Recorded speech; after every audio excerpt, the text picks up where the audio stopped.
Hello, Chris Green here with the Flood Insurance Guru. And today we're talking about 3 things that mortgage or loan officers should know when it comes to flood insurance.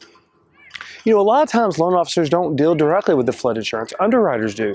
So there's a lot of things they're just not maybe that familiar with or that have come across their desk that often because the underwriters normally handle it. So today we want to talk, if you're a loan officer, 3 things you need to know when it comes to flood insurance so that you can help your clients a little bit more.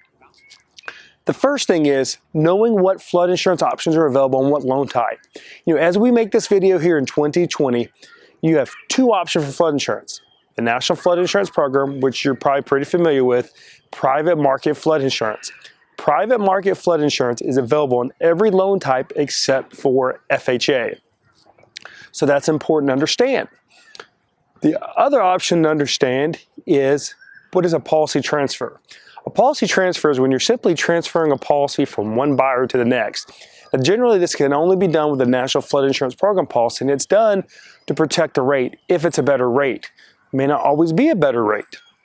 And so that's why it's important to understand that. The third thing, which might actually also be the most important thing, is understanding the flood zones. You know, when is flood insurance required? When is it not?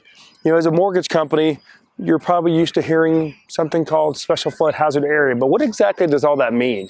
Well, we want to talk about briefly about some of these flood zones. Let's talk about, first of all, areas that are outside the coast. Flood zone X, for example. This is a minimum risk zone. This is a non-mandatory zone. So while flood insurance is recommended here, it won't be required. The next thing is your 100-year flood zone. You've got flood zone A and flood zone AE. You know, the difference between these two is AE has a base flood elevation and A doesn't. Flood insurance is required on both of these. Now, if you're in a coastal area, you might have what's called V zones or VE zones. These are coastal zones where flood insurance is going to be required. So as a loan officer or mortgage broker, it's important to understand these 3 things: policy transfers, the types of flood zones, and what flood insurance options are available when it comes to a mortgage. So if you've got questions about flood insurance, if you've got questions about how to better help your clients in these situations, then please reach out to us. FloodInsuranceGuru.com. Go to our YouTube channel and our Facebook page, The Flood Insurance Guru, where we do these daily flood education videos. You can also give us a call, 205-451-4294.